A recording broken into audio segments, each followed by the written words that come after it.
ನಮಸ್ಕಾರ ಸ್ನೇಹಿತರೆ, ಜ್ಯೋತಿಷ್ಯ ಕಲ್ಪವೃಕ್ಷ ಚಾನಲ್ಗೆ ನಿಮ್ಮೆಲ್ಲರಿಗೂ ಸ್ವಾಗತ.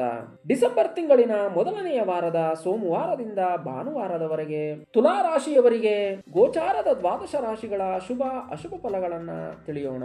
ಸ್ನೇಹಿತರೆ, ಹೊಸದಾಗಿ ನಮ್ಮ ಚಾನಲ್ ಅನ್ನು ನೋಡುತ್ತಿರುವವರು ಮರಿದೇ ಸಬ್ಸ್ಕ್ರೈಬ್ ಮಾಡ್ಕೊಳ್ಳಿ, ಬೆಲ್ ಐಕಾನ್ ಕ್ಲಿಕ್ ಮಾಡಿ, ನಂತರ ನಿಮ್ಮ ಸ್ನೇಹಿತರಿಗೆ ಶೇರ್ ಮಾಡಿ. ಇನ್ನು ತುಲಾ ರಾಶಿಯವರಿಗೆ ಈ ವಾರವು ಒಳ್ಳೆಯ ಆರೋಗ್ಯದ ವಾರವಾಗಿದೆ. ನೀವುಗಳು ಅಂದುಕೊಂಡಿದ್ದ ಎಲ್ಲ ರೀತಿಯ ಕೆಲಸ ಕಾರ್ಯ ವ್ಯವಹಾರಗಳಲ್ಲಿ ನಿಮಗೆ ಜಯ ಸಿಗುವ ವಾರವಾಗಿದೆ. ಇನ್ನು ಸರ್ಕಾರಿ ಕೆಲಸಗಳಿಗೆ ಸಂಬಂಧಪಟ್ಟ ವ್ಯವಹಾರಗಳಲ್ಲಿ ನಿಮಗೆ ಜಯ ಸಿಗುವುದು. ಇನ್ನು ಎಲ್ಲ ರೀತಿಯ ವ್ಯಾಪಾರಸ್ಥರಿಗೆ ಹೆಚ್ಚಿನ ಲಾಭ ತಂದುಕೊಡುವ ವಾರವಾಗಿದೆ. ಮದುವೆ ಶುಭ ಕಾರ್ಯಗಳಿಗೆ ಬೇಕಾಗುವ ವಸ್ತ್ರಾಭರಣಗಳನ್ನು ತೆಗೆದುಕೊಳ್ಳುವುದಕ್ಕೆ ಒಳ್ಳೆಯ ವಾರವಾಗಿದೆ. ಇನ್ನು ಓದುವ ವಿದ್ಯಾರ್ಥಿಗಳಿಗೆ ಒಳ್ಳೆಯ ಶುಭವಾರವಾಗಿದೆ. ಹೊಸದಾಗಿ ವ್ಯಾಪಾರಗಳನ್ನು ಪ್ರಾರಂಭ ಮಾಡುವವರಿಗೆ ಒಳ್ಳೆಯ ಶುಭವಾರ. ರಿಯಲ್ ಎಸ್ಟೇಟ್ ಕೆಲಸ ಮಾಡುವವರಿಗೆ ಹೆಚ್ಚಿನ ಲಾಭ ಕೊಡುವ ವಾರವಾಗಿದೆ.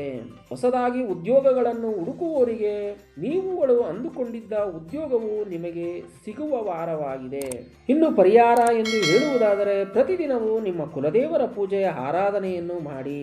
ಮತ್ತೊಂದು ವಿಶೇಷವಾದ ಮಾಹಿತಿಯೊಂದಿಗೆ ಮತ್ತೆ ಭೇಟಿಯಾಗೋಣ. ಸರ್ವೇ ಜನ ಸುಖಿನೋ ಭವಂತು, ಸನ್ಮಂಗಳಾನಿ ಭವತು.